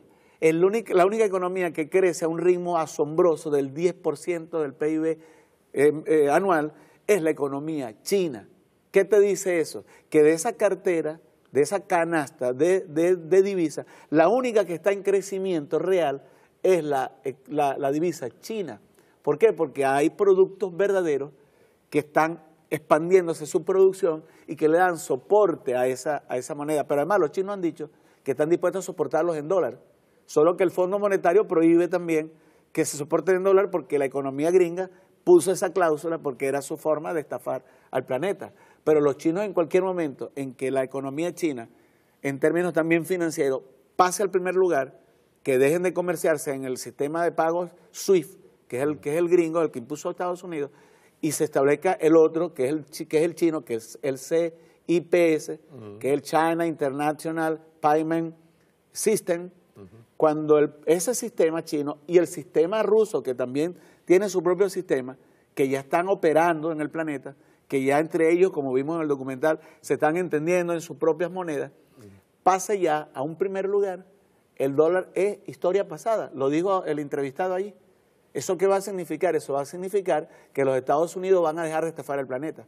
Eso va a significar que el modo de vida americano, ese dispendioso, va a dejar de existir como lo conocemos. ¿Quiénes van a poder prevalecer o van a poder sostenerse en un planeta de esa naturaleza? Los que tienen bienes transables reales que intercambiar. Venezuela es uno. Porque el petróleo, podrán decir lo que sea de las energías alternativas. No hay ninguna energía alternativa que sea viable desde el punto de vista del costo y rendimiento. Y eso que no existe. Y no hay ninguna energía alternativa que no pase por el petróleo. Que no pase por el petróleo. Ninguna. Ninguna. Entonces esos son falacias que han inventado para minimizar la presencia y el poder del petróleo en el planeta. Venezuela no solamente es un factor internacional porque tiene petróleo, sino también porque está comprendiendo la política y la geopolítica en términos de las transformaciones que están sucediendo en el planeta. Y la estamos además asumiendo como una vanguardia. Cuando Venezuela diga que su petróleo, porque nos lo están imponiendo los gringos, nos están impidiendo, porque nosotros no vamos a llevar petróleo a Estados Unidos para después no poder repatriar los dividendos de la CISGO, por ejemplo, a nuestra refinería. ¿Qué vamos a hacer con eso? Es un debate que se va a tener que dar. Vamos a entregarle petróleo al que esté dispuesto a pagar. Si los chinos nos van a pagar en yuanes, bienvenidos sean los yuanes. ¿Por qué? Porque simplemente con esos yuanes yo voy a poder adquirir computadoras, automóviles, gandolas, etcétera, etcétera, etcétera. Todos los bienes que el país necesita para impulsar su dinámica. En este caso, para una respuesta rapidita para los que dicen que esto es ridículo de la cesta y están burlándose de la cesta de moneda. Bueno, fíjate, aquí tenemos, Rusia tiene un sistema que es el SPFS, que comenzó a regir desde el 2014, propio sistema de pago. Okay. ¿Cuál es el centro de ese sistema de pago? El rublo. China tiene el CIPS, que lo acabo de nombrar, el China International Payment, que es con el yuan. Los propios europeos, que saben que el tiempo del dólar se acabó, tienen el IBAN, que están 34 países, donde ellos tienen su propia fórmula y, por supuesto, hay formas de conexión con el SWIFT, que es el de Occidente, pero se están desprendiendo. De tal manera que cuando Venezuela dice que va a tener su propia cesta de divisas, Venezuela está dando un paso agigantado hacia el futuro. Nos estamos acercando al futuro y los gringos nos están ayudando. Donald Trump nos está haciendo el favor. Primero fue el jefe de campaña de la constituyente, porque nos puso en evidencia que sí había una guerra económica, puso en evidencia que ellos estaban detrás. ¿Quién era el que estaba, que estaba haciendo la guerra económica? ¿Quién era el que estaba haciendo la? Nosotros tenemos 4 años diciendo hay una guerra, esto funciona por aquí, Pascualina por un lado, Luis Sala por el otro, el compañero Juan Carlos Valdés, que por cierto estaba muy formal ahí en la entrevista. Estaba muy formal, estaba diciéndole, y muy confianzudo. Le decía al licenciado Walter Martínez, le decía Walter. Sí, pero bueno, se le perdona. Mira, hay una cosa, ¿no? Yo quiero hacer una pregunta, ¿no? Porque así como ellos tratan de hacer, tú sabes la propaganda que se le hizo siempre al presidente Nicolás Maduro. Sí. Y el presidente Nicolás Maduro, yo debo decirlo de nuevo, lo dije el otro día, ya tiene su propia epopeya. Claro. El presidente Nicolás Maduro ha demostrado no solamente el hecho de lo que nos dejó Chávez, ya Chávez esto lo tenía y el presidente lo dijo en el discurso. Gracias a Chávez, nosotros teníamos ya abierto este frente. ¿Cómo no? Lo que pasa es que, siempre siendo honestos, seguíamos teniendo nuestro intercambio comercial con Estados Unidos. Claro. ¿Verdad? Ellos nos empujan. Claro. Pero inmediatamente, y es la demostración que da el presidente Nicolás Maduro, nos demuestra ser un estadista, compadre. ¿Cómo no? Así es. Absolutamente. Yo le he dicho a mis amigos, el presidente Nicolás Maduro se ganó sus propios galones de comandante. Sí, señor. Ya está demostrando que tiene capacidad de entender el movimiento mundial, de insertar en plena guerra contra nosotros, porque no es lo mismo pensar con tranquilidad que las cosas se estén desarrollando de una manera que tú puedes decir, bueno, siento la necesidad de tomar algunas decisiones, pero no estoy presionado. No, nada que ver. Todo bajo presión, todo bajo fuego del enemigo, tomando decisiones trascendentales y las correctas. Porque Venezuela primero no está sucumbiendo a las presiones del régimen estadounidense. Segundo, está entendiendo el movimiento mundial, hacia dónde va la economía mundial. ¿Quién tiene posibilidad? Eso es como una especie de peso, de naturaleza, yo diría que hasta física. La mayor economía es la China. Porque además hay una cosa que ahí no se dice, que es con respecto a la medición del Producto Interno Bruto. Ajá. Si bien es cierto que en las mediciones que aparecen todavía publicadas, aparece como si los gringos tuvieran un mayor Producto Interno Bruto, se obvia algo, que es que en los convenios que ellos hicieron con China, todo lo que se produce en China, que sean marcas comerciales de los norteamericanos, no aparece como Producto Interno Bruto chino, siendo que sí está siendo producido en China. Aparece por convenio como un Producto Interno Bruto del país de origen, bien sea Alemania, por el iPhone que se ensambla en China. Ajá. Todos esos iPhones aparecen con Producto Interno Bruto norteamericano cuando realmente no lo es. De tal manera de que ahí hay un enmascaramiento que los propios gringos, para un poco ocultar que están ya respirando con oxígeno, que están respirando forzados, le dijeron, bueno, pongan eso, o sea, esa era parte del convenimiento. Y los chinos, que repito, que tienen una inteligencia milenaria para entender procesos de comercialización y de ir avanzando en lo económico, lo aceptaron, no importa que no aparezca como producto nuestro, pero a la larga el peso de la economía china se está imponiendo, hermano. Ahorita estamos con lo de las leyes que nos entregó el presidente para la constituyente, ¿no? Hay una específicamente que tiene que ver con lo de las divisas, por ejemplo, lo de la cesta, sí. ¿Verdad? Incluso se le ordena al DICOM empezar a hacer, y las casas de cambio, sí. ¿Verdad? Para hacer los movimientos con otras monedas. ¿Qué recomendaciones tú darías, por ejemplo, en el caso de DICOM? Yo tengo la mía personal, pero claro. En todo caso, ¿qué recomendaciones darías tú con relación a esas casas de cambio? Yo te digo la mía rapidito, yo pienso que ni a las transnacionales, primero que las transnacionales tienen que dejar de desconsolidarse en Venezuela, cuando se consolidan mundialmente. Eso es una propuesta hecha por Pascualina Curcio, que me parece excelente, y las dos veces que la he tenido entrevistando aquí le he pedido que lo vuelva a explicar. Las transnacionales norteamericanas o las transnacionales no se están consolidando en Venezuela, porque efectivamente yo creo que es una aceptación tácita de que hay una guerra económica, claro. Que a ellos les está dando unas variables, unos superávits en dinero que están sacando sí. de ese plan conspirativo o de ese plan contra Venezuela, no se consolidan y habría que obligarlas a que se consoliden, pero no solamente eso, sino que Venezuela es uno de los pocos países que está entregándole divisas a transnacionales. Sí, absolutamente. Ya eso tiene que acabarse. Claro. Y un Estado, por ejemplo, una transnacional, si quiere pedir divisas, bueno, pídala, está bien, no hay problema, pero se le prestan y tienen que pagar la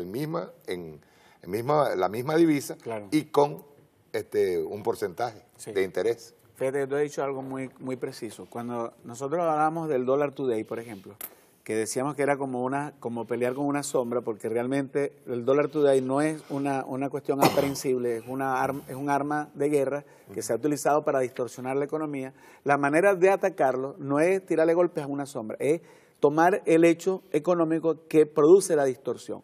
¿Cuál es el hecho económico? El mal manejo de la divisa por parte de estos actores económicos que distraen las divisas, que se componen para hacer manejo especulativo con simplemente trasladar una moneda de una divisa a la otra, ahí ya ganan y debilitan al dólar, al bolívar, además aprovechando una política de Estado que ha desarrollado Colombia en su vasallaje con el imperio. ¿Cómo se puede destruir esa posibilidad de que nos siga haciendo daño el dólar today? Lo que tú acabas de decir, hay una propuesta que se hizo de un equipo donde está Gabo Azul, Luis Sala, Juan Romero, el propio Juan Carlos Valdés, mi persona, donde estamos proponiendo, el que quiera dólares, vamos a darte los dólares, como tú lo acabas de decir, pero te lo vamos a prestar. Y me vas a regresar dólares con intereses en dólares. En los mismos dólares. Entonces esos actores van a jugar aquí a que el dólar siga creciendo. No, porque no les interesa. Entonces le vamos a devolver la jugada. Y por otro lado vamos a preservar, porque yo he dicho lo siguiente, si tú tienes, Mario... También hay una cosa, si ellos quieren repatriar en dólares sus ganancias, que la compren al libre mercado. Al libre mercado. Claro, no les gusta el libre mercado, bueno, ahí lo tienen. Y yo digo una cosa, fíjate, Mario, cuando tú estás en un ministerio y quieres desincorporar un bien público, eso es un protocolo terrible de pasos, de cosas para poderse incorporar una silla, un escritorio, una computadora. Ahora, no hay un bien público que se incorpore más rápido que una divisa pública que es obtenida con un bien público que es el petróleo. Eso llega y al minuto se desaparece, que ha sido uno de los problemas que hemos tenido que lidiar en la revolución y que por fortuna ya los estamos empezando a corregir. Cuando el presidente, yo diría, Mario, y adelanto un criterio sobre las leyes, creo que este es el cuerpo de propuestas económicas más coherente que ha habido en todos los últimos 20 años de la revolución. Aprendimos de la guerra. Aprendimos de la guerra. Sí, porque estamos como en paralelo. Sí. Una, atacando en lo inmediato para poder darle respuesta al pueblo, atacando en lo inmediato en medio de la guerra económica. Y otra es creando ya el modelo. Claro. El modelo de control. Vamos a hablar de eso ahorita. Y fíjate que hay dos elementos que explican el cuerpo de propuestas, que son uno, que van en función de protección del pueblo, porque esa variable no ha cambiado nunca. Todas las decisiones que ha tomado el presidente involucran no resolver problemas de la macroeconomía, sino en primer lugar la protección al pueblo. Son defensivas, pero hay unas que pasaron a la vanguardia, que pasaron a la ofensiva. Cuando nosotros decimos una cesta de divisas y los señoritos estos se burlan, es porque en el fondo les está doliendo, porque esa es una política de avanzada que pone a Venezuela en el primer lugar. Venezuela en este momento, hay unos procesos que se vienen dando. Fíjate tú cómo sabemos, y discúlpame Tony, pero ¿sabes cómo nosotros sabemos que ellos no solamente les dolió, sino que ya, recuerda que ellos van avanzando de acuerdo a lo que ven. Claro. Y van avanzando tratando de perfeccionar la guerra. Claro. Ya hay un Yuan Today. Ya lo hay. Y ya hay un Euro Today.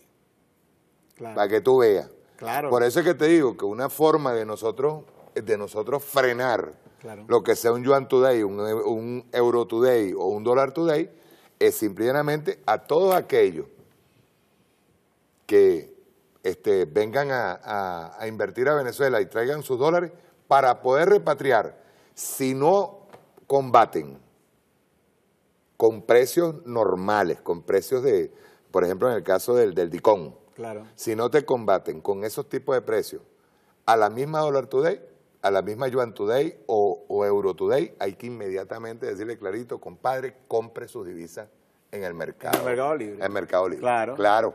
Porque es la única manera de garantizar que ellos no van a actuar en contra de sus propios intereses. Exacto. Es la única manera.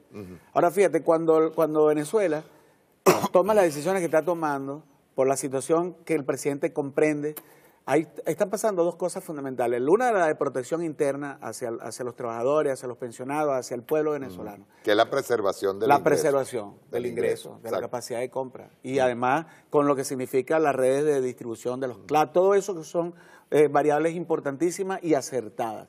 Pero hay un elemento fundamental. Venezuela está haciendo en este momento, está actuando como catalizador, porque hay unas corrientes mundiales que ya se venían dando. Cuando Estados Unidos empezó a boicotear a Rusia, empezó a aplicarle medidas sancionatorias, que Rusia decidió entonces crear su propio sistema de pago en el 2014. Es un movimiento que se está dando. Pero en este momento Venezuela, que es prácticamente en este momento es como el primer actor de esta situación mundial, Venezuela está actuando como un catalizador, que está acelerando procesos que se vienen dando, pero que siendo Venezuela el actor político, geopolítico que es en este momento, por dos razones, por la revolución, algunos que dicen que no hay revolución, por la revolución y por ser además el factor de fluidificación de la economía mundial porque tiene el petróleo. Esos dos elementos convierten a Venezuela en un catalizador. China no va a pelar ese boche, Rusia no va a pelar ese boche. Sacaron a Venezuela de la égida. Asia Oriental no va a pelar no ese lo boche. va a pelar, mi hermano. Estados Unidos se está, como dijo un presidente aquí, se está autosuicidando. Está dando los propios elementos a los actores emergentes para prescindir del único poder que tienen, que es el poder coercitivo sobre una moneda que obligaron a que el mundo la utilizara, incluso en contra de recomendaciones como lo hizo John Maynard Keynes en el momento, cuando hubo Bretton Woods. John Maynard Keynes, en representación del Reino Unido, dijo, creamos una moneda internacional, donde cada quien tenga expresiones en esa moneda de acuerdo al tamaño de su economía. Los gringos dijeron no, es el dólar, porque ya ellos tenían el plan de dominio con el dólar, con la Reserva Federal, que es privada, con toda esa estructuración del poder. Esa estructuración está llegando a su fin. Y está llegando a su fin porque están emergiendo otras formas. Y Venezuela está a la vanguardia de todo este movimiento mundial. Fíjate, ve, otra cosa. Hay una ley donde el presidente llama que en esto nosotros tenemos que ir no solamente con urgencia, sino acelerar un proceso de modernización inmediata. Por varias cosas, que es lo del pago electrónico. Sí. Incluso se van a los que paguen, a los que hagan pagos o transacciones electrónicas se les va a descargar 5 puntos del IVA y todo esto. ¿Ves? Pero hay una cosa que aquí es bien importante que nosotros señalemos con el pago electrónico. Nosotros tenemos que lograr, y hoy hubo un anuncio por parte de Lobo, sí. Tenemos que lograr perfeccionar lo del pago electrónico. Sí. Y para eso tenemos varias herramientas que tienen que funcionar en conjunto. El caso de Sudebank, que está haciendo un trabajo, empezó a acelerar el proceso. Sí. Porque en las condiciones en que estamos, dudar es perder. Absolutamente. Dudar es perder. Y sobre todo después de las instrucciones que ha dado el presidente de la República. O sea, el pago electrónico tiene que perfeccionarse de tal manera que en tiempo real, y lo hablábamos antes de hacer el programa, en tiempo real, ese pago electrónico divida no solamente el hecho de que crea la traza, ¿verdad? Obliga a hacerla, evitando el pago en efectivo, incluso suprimiendo el pago en efectivo, obliga y crea la traza ya de transacciones comerciales. Claro. No solamente crea la traza, sino también crea el elemento de pago fiscal, claro, de una vez. Evita evasiones. Ajá, eso es todo en tiempo real. Absolutamente. Imagínate tú que nosotros logremos masificar de tal manera el pago electrónico, que por ejemplo, te voy a dar un caso que en micro, quiero que me lo analices desde allí, en micro, por ejemplo, el cementerio. Las tiendas que están en el cementerio, que todas estén obligadas al pago electrónico. Claro. Es más, voy a ir más arriba, que desde los importadores para abajo, importadores, porque yo no soy partidario de que se ataque a un abastico, claro, ni a una tiendita, no, hay que atacar desde arriba. Ok, pero que se masifique de tal manera el pago electrónico que desde un importador para abajo, primero que el importador tiene que empezar a justificar de afuera para adentro qué es lo que está trayendo. Claro. Pero segundo, que ya esté creado desde arriba, esté creado el sistema de precios. Eso de precios es otra ley, los precios acordados. Desde arriba ya comienza a darse el sistema de precios. Imagina tú que todo, paso a paso, desde importador hasta llegar a una tienda en el cementerio, todo esté por pago electrónico, debidamente trazado y pagado los impuestos. Fíjate cómo hemos avanzado. Lo que tiene que ver con pago electrónico también tiene que ver con transparencia. Exacto. Porque deja la traza. Pero no solamente porque deja una traza que puede el Estado en algún momento supervisar y ver cómo una persona o cómo una institución o cómo una empresa puede haber adquirido bienes, cómo puede haber incrementado su patrimonio y cómo debe entonces pagar correspondientemente los impuestos respectivos, sino que además permite el control ciudadano. Fíjate que una de las leyes precisamente es darle poder a los consejos locales de abastecimiento y producción de fiscalización. Crean una unidad tributaria punitiva que es distinta a la que sirve para medir los otros elementos de compensación salarial, cestatique, etcétera, porque no es lo mismo que tú midas una cosa en positivo a que tú castigues a alguien que está transgrediendo y que está atentando contra la estabilidad económica. Eso es fundamental, pero además hay una cosa en que hemos avanzado y que el presidente lo apuntó. Hay más de 15 millones de personas que tienen un código QR con el carnet de la patria. Sí. ¿Qué significa eso? Que hemos individualizado, personalizado a un actor económico, que es el pueblo que consume. Y además se ha dicho que hay un universo que se puede controlar, que son los 50 rubros. Esos 50 rubros, la importancia es que el plan 50. Claro, el plan 50, porque resulta que esos 50 rubros, ¿cuál es la composición en el gasto del ciudadano común de esos 50 rubros? ¿Qué porcentaje representan de su consumo? El 80, el 90%. Sí. Si tú tienes la posibilidad de intervenir de manera de transparentar el proceso, que implica el 80% del consumo de la mayoría de los venezolanos, tú estás dándole un frenazo a la inflación, que es especulativa, como lo ha explicado Pascualina, que tiene que ver con ese dólar paralelo. Entonces, no solamente estás resolviendo el problema de abastecimiento, sino que estás resolviendo un problema de estabilidad de la economía. Y no como dijo la presidenta de Consecomercio, que va a haber congelación de precios. No, el presidente fue muy claro. No, él lo dijo claro, clarito. Van a ser precios acordados. Es más, de hecho, dijo que no se iban a seguir congelando los precios. Porque es absurdo, porque ahora, no opera. Ahora, eso no implica, y hay que responderle a la señora, eso no implica que también va a haber una, ¿cómo se llama?, una jauría o una desbandada de precios que van a, o sea, que la liberación de precios. Eso no es así. Así mismo. Eso no es así. Para eso hay una estructura de costo, compa. Y esa estructura de costo tiene que llevarse su secuencia y hacerse. Y es fácil, Mario, porque cuando tú pones el código QR... Por ejemplo, perdón, Tony, y quiero que me hagas me des tu opinión. Yo soy partidario que incluso la ley de costo y precios sea derogada. Claro.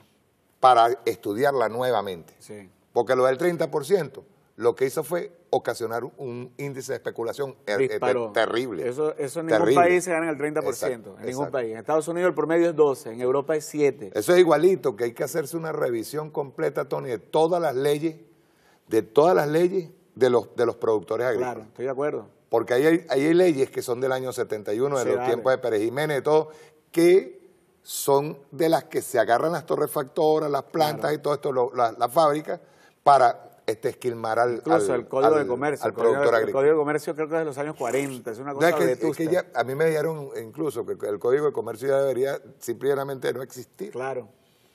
Ahora fíjate, volviendo al control, porque el Estado reconoce que no puede controlar la economía y eso es sano que lo hagamos. Que para poder existir un control real o una transparencia tienen que estar interviniendo todos los actores, pero fundamentalmente el actor final, que es el que va a consumir, porque él no va a operar contra sí mismo. Y fíjate, el código QR, la tecnología nos permite hacer eso. Así como tengo 15 millones de personas identificadas con un QR, que cada vez cuando se utiliza el carnet de la patria como forma de pago, voy a estar identificando que sí le llegó la caja CLAP, que sí hubo el servicio que consumió ese ciudadano.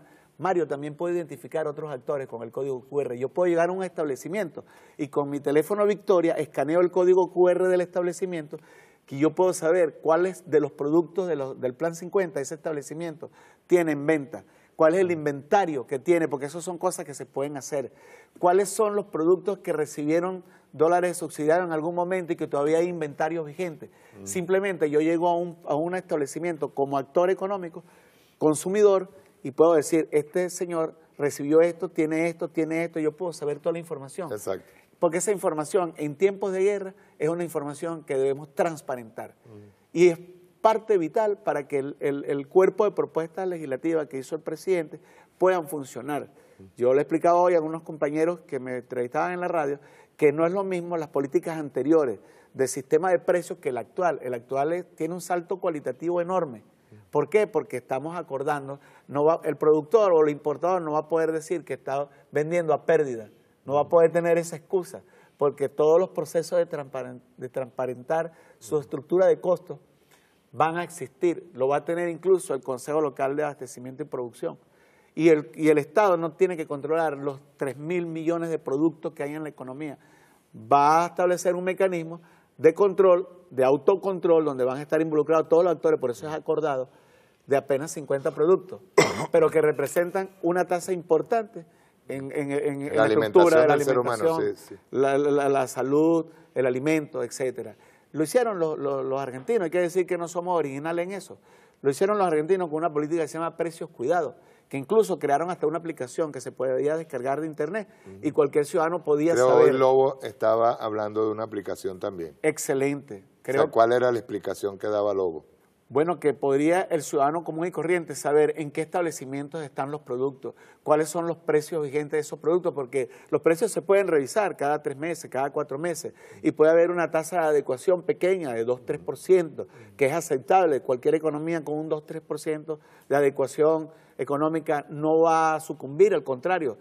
Los economistas, incluso Stiglitz lo dice, los economistas prefieren una inflación pequeña que una deflación. La deflación destruye las economías. Una inflación pequeña es un estímulo y además el Estado siempre tiene la posibilidad de corregir a favor del ciudadano con aumentos salariales que compensen cualquier distorsión.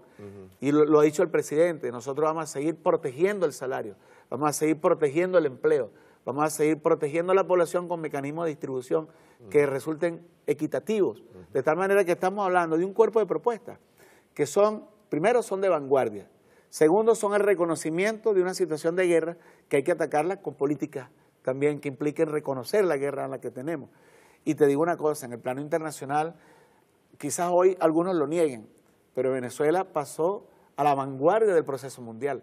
Venezuela está catalizando los procesos que se vienen acumulando en el tiempo, que son muy recientes, 2013, 2014, de la crisis esa financiera. La del 2008 creó las condiciones para una revolución. Para una revolución mundial. Una revolución económica mundial. Mundial. Porque es necesario. Claro. Es necesario, si no, entonces ¿en qué quedamos? ¿En una guerra mundial, en una tercera guerra mundial? Así mismo es. Y Estados Unidos, y lo he dicho 1000 veces, no le conviene una guerra en este hemisferio. No, no le conviene.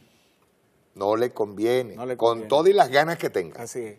Muchos han querido hacer ver de que esto es el caso de Libia, porque nos van a asaltar, ¿no, compañeros? De Libia para acá es mucha agua ha corrido bajo el puente. De Libia para acá el papel, por ejemplo, de Rusia en los conflictos, véase el caso de Siria, como no solamente intervino a favor... La misma China, sino que además develó el papel terrorista de los Estados Unidos, de cómo los Estados Unidos lograron incluso bombardear a sus propios socios, como era en este caso Turquía, que terminó los propios estadounidenses propiciando un golpe de Estado contra Erdogan. Ahora Erdogan está cumpliendo un rol totalmente distinto al de hace unos años. Ahora el propio Estados Unidos ha venido ayudando al resto del mundo a defenderse de las agresiones que ellos mismos elaboran. Lo elaboran porque tienen capacidad bélica, pero también porque tienen capacidad de influir en el sistema financiero, que poco a poco está perdiendo poder en el planeta. No, y hay una cosa que tenemos que yo diría impulsar. Una, que es que por primera vez nosotros tendríamos como Estado y como revolución control, porque tenemos que buscar ese control y consolidarlo, el control sobre la producción de alimentos. Tenemos que buscarlo independientemente de las empresas privadas que quieran participar, de empresas mixtas, empresas privadas, las de producción social, las empresas comunales.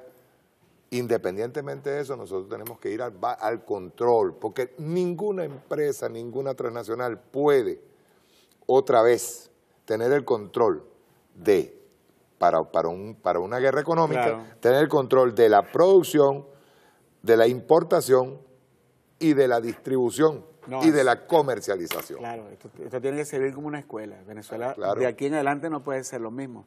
Bienes esenciales, bienes sensibles, No pueden seguir teniendo el control de una empresa. Además, Tony, eso le conviene a los empresarios. Claro que sí. Al empresario que no está metido en el tema de la conspiración, claro, independientemente de su ideología política, claro, no puede convenirle que otra vez los grandes peces que son los que provocaron esta guerra económica vuelvan otra vez a tomar tomar el puesto que le conviene son a los empresarios nacionalistas. Y fíjate una cosa, ¿no? Que en el plano de la parte financiera, Venezuela había bajado un poco la guardia con la cuestión del cono monetario y con la cuestión del papel de los bancos.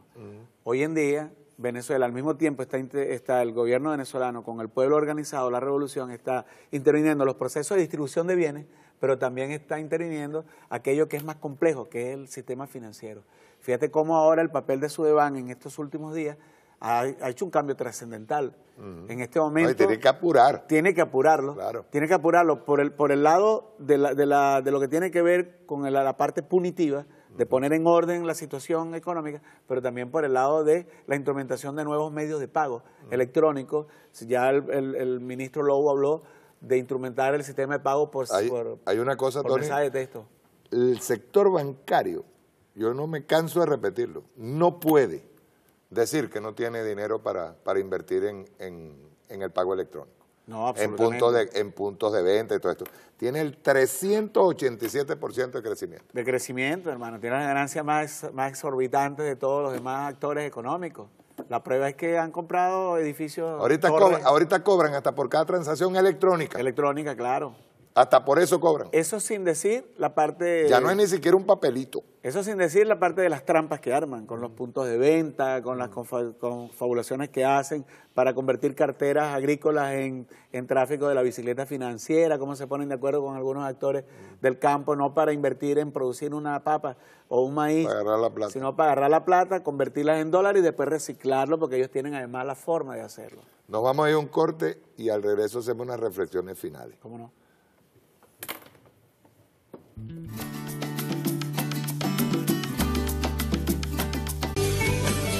Continuamos, fíjate, que era lo que hablábamos ahorita de la necesidad de la facturación obligatoria. Claro.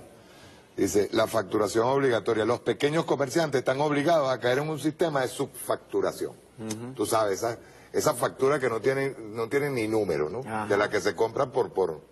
Yo creo que debería prohibirse hasta la venta de talonarios de facturas genérica. Cientos de miles de comerciantes no pueden facturar. Si se niegan a comprar sin factura, quiebran. Hay una cosa bien interesante ahí, cuando yo hablaba del control electrónico, desde el momento en que un importador trae un producto. Vean bien, si un importador trae 100.000 unidades de un producto a determinado precio, la traza que debe dejar la facturación obligatoria tiene que dar exactamente lo que se vendió a los clientes y lo que esos clientes le facturaron a otros clientes. Así. ¿Verdad? Y tienen que dar las cantidades exactas porque es lo que está ingresando, lo que está entrando. Por eso la traza. Si una traza se pierde y en una parte, tanto en dinero como en unidades, si en una parte se pierde porque se vendieron X cantidad de unidades. Ahí se levanta una alerta. Ahí se levanta una alerta y de inmediato la acción punitiva.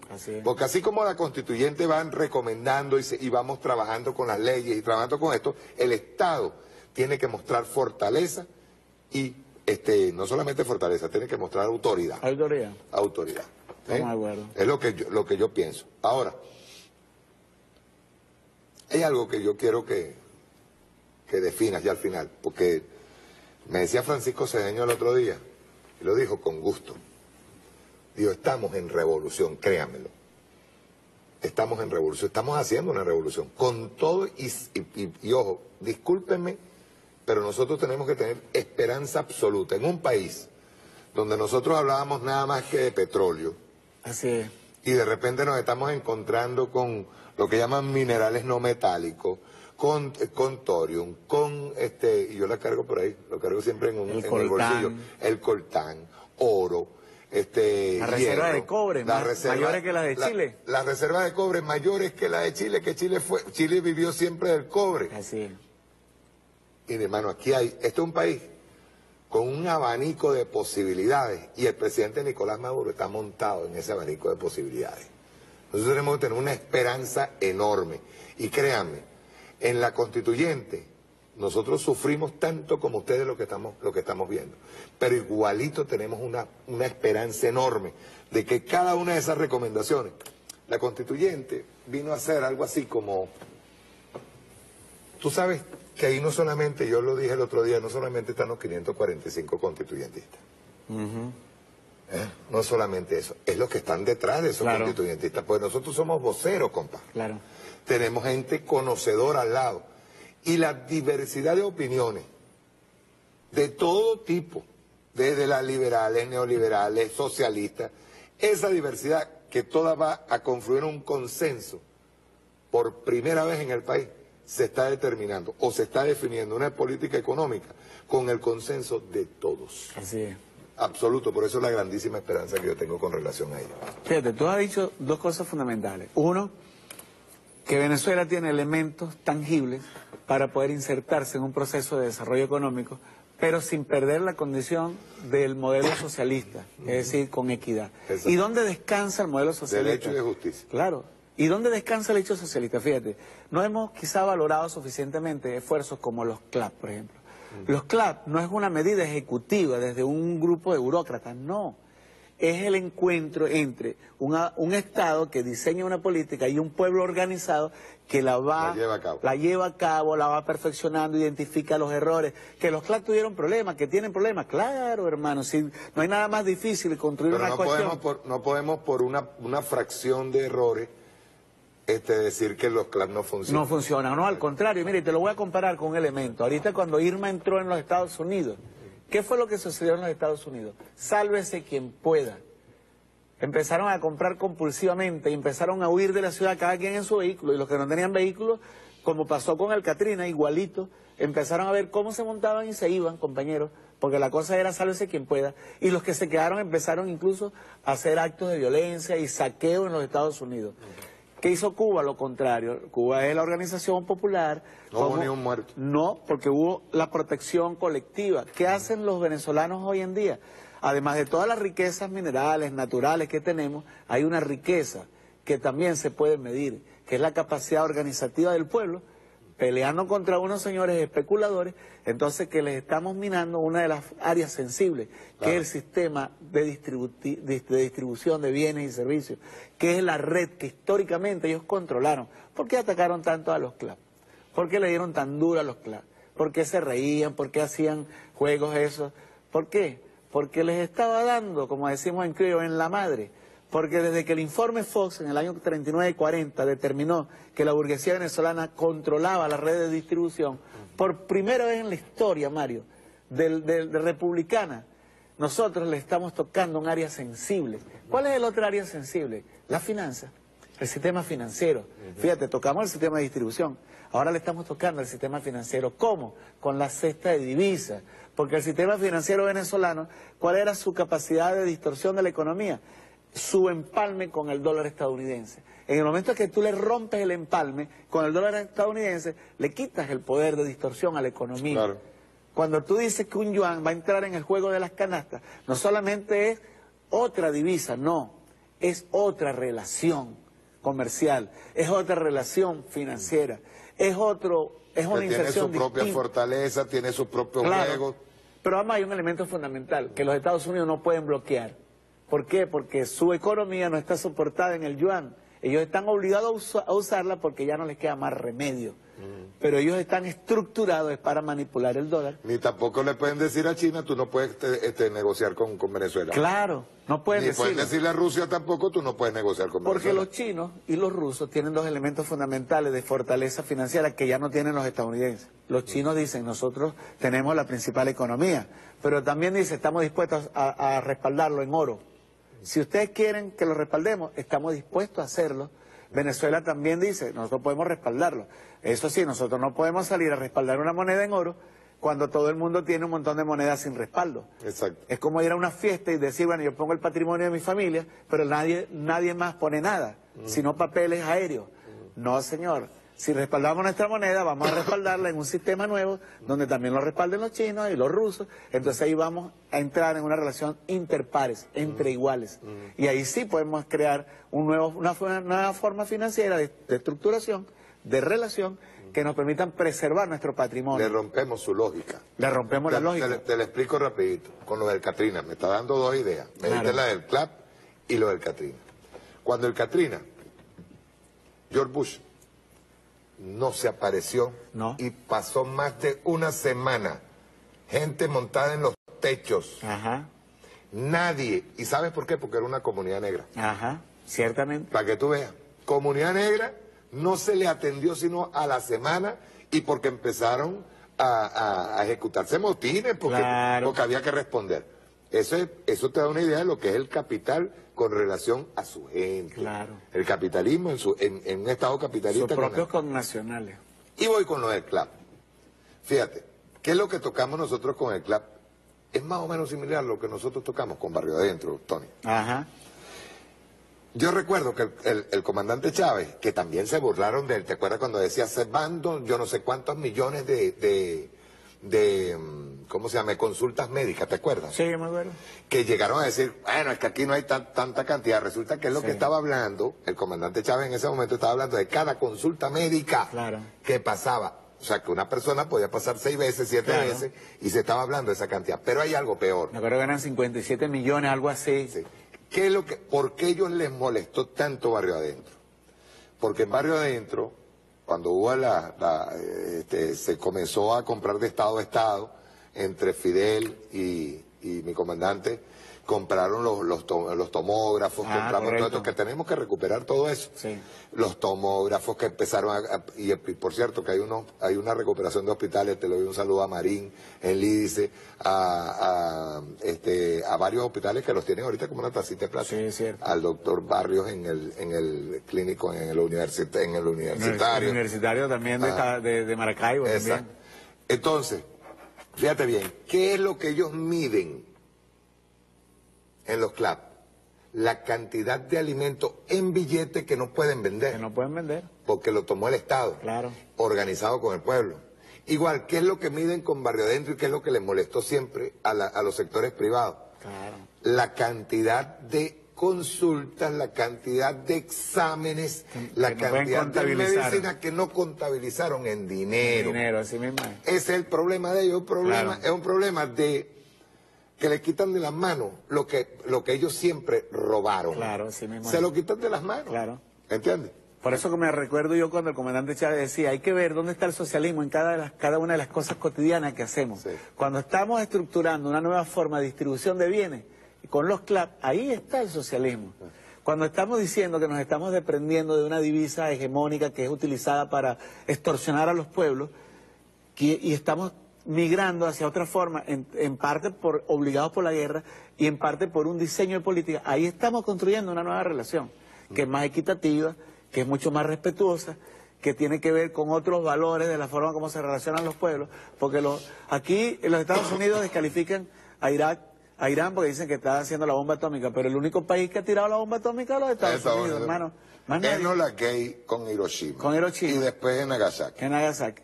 ¿Qué pasó? Una de las dos ciudades no era la que iban a bombardear, era otra que estaba nublada ese día, y bombardearon otra porque tenían igual que hacer uso de la bomba. De la bombita. Para marcar su poder en el planeta. Ahora, para culminar rápidamente, ahorita le doy la palabra para que termine Tony. Hay un elemento que se está dando con la constituyente. Fíjense, no solamente el elemento de trabajo, y nosotros a veces le pedimos excusas al pueblo venezolano porque estamos tratando de ir lo más rápido posible, claro, pero no podemos estar experimentando en falso. Hay que hacer las cosas bien, porque repito, no solamente las respuestas que estamos dando en medio de una guerra económica, sino la transformación y el modelo que es urgente también hacer. O sea, hay la construcción de un modelo por un lado y la respuesta inmediata que tenemos que hacer. Que el Estado ahí, repito, tiene que tener autoridad y acompañado por la constituyente. Pero se está dando otra cosa. La discusión con la constituyente está llegando a todas partes, sí, incluyendo a los jóvenes. Y a los jóvenes yo les digo esto. Ustedes, los que nacieron en revolución, o los que por lo menos con 10 años, 11 años, cuando comenzó la revolución, no tenían idea de lo que estaba pasando. Claro. Nosotros no podemos caer en ese término yo digo que hasta es perverso, ¿no? Que decía el comandante Ernesto Che Guevara, dice que cuando lo extraordinario se hace cotidiano, es que estamos en revolución. Lo cotidiano tenemos que recordar siempre que viene de lo extraordinario. Claro. Que todo lo que no había, sí, y lo hay ahora, y ustedes por derecho lo tienen, porque pues, realmente es por derecho que lo tienen, por derecho humano. Hay que entenderlo. Al que le tenemos que responder también con un deber, es decir, proteger la revolución. Claro. ¿Me entiendes? Como derecho humano, eso extraordinario, eso cotidiano, tenemos que tenerlo como algo extraordinario todos los días, pues la revolución se hace así. Claro, es que hemos naturalizado tanto los logros que pareciera que eso es algo que se puede dar en cualquier condición y en cualquier momento histórico, y eso no es así. Exacto. Hemos construido como pueblo una forma de entendernos entre nosotros. Claro. Incluso hemos superado algo con la conducción del compañero Nicolás Maduro, que quizás otros pueblos no pudieron, que es que a otros pueblos los llevaron a la trampa de la violencia, los llevaron a la trampa de la disolución como pueblo, como país, como Estado, y los condujeron al matadero, como hicieron con Afganistán, con Irak, con Libia, que Libia empezó a dar concesiones. Siria, que la tienen Siria, todavía. que todavía la están asediando, que van cientos de miles de muertos. Y sin embargo, el pueblo venezolano, con la conducción de Nicolás, que le ha dado una voltereta, no al diseño de la política de estos muchachos de aquí responsables y criminales, terroristas de aquí, que no tienen esa capacidad, no, del imperio. Con el poder imperial no lograron hacer su propósito, que es disolvernos, llevarnos a la violencia. Nicolás le volteó les cambió totalmente la lógica y nos puso a avanzar hacia una forma distinta de hacer la política, de hacer la economía, y estamos en este momento en una fase, yo diría, hermosa de construcción. Fíjate, estamos hablando, hace apenas un mes y medio nos tenían asediados por todos lados, estaban incendiando el país, estaban asesinando personas, habían recogido lo peor de la xenofobia, lo peor del racismo, odio, los crímenes de odio, solamente comparables con Ruanda, solamente comparables con la cuestión judía, solamente comparable con el genocidio aquí cuando llegaron los españoles y llegaron los ingleses a Estados Unidos. Y sin embargo, hoy en día podemos hablar que estamos construyendo un futuro en paz, que los estamos obligando, porque ellos no vinieron al diálogo porque están convencidos, sino porque ya no les quedan más opciones y van a tener que dialogar. Y nosotros que hemos sido los que hemos propuesto el diálogo, que el presidente Nicolás ha insistido en el diálogo, bueno, vamos a ir con mucho gusto al diálogo, pero tú lo dijiste muy bien, pero sin impunidad. Sí. Porque la impunidad es el origen de nuevas formas de violencia, es el origen de nuevas formas de desestabilización. Y recordemos lo que dijo el Libertador: con cada perdón, una nueva conspiración, y con cada nueva conspiración, un nuevo perdón. Hay que aprender de la historia. Dios mediante, con la constituyente, no va a haber otra conspiración. Yo veo un futuro radiante, Yo Mario. sí. Yo Claro. tengo mucha esperanza. Claro que sí. Yo tengo mucha esperanza. Porque el pueblo está entendiendo su rol protagónico en todo esto. Sí, señor. Muchas gracias, Tony. Gracias a ti, Mario. Y entonces los invitados, fíjate bien, primero con Walter fue Valdés y después Tony. Sí. Bosa, antes era Bosa y Valdés, ahora es Valdés y Bosa. Chao, nos vemos el sábado.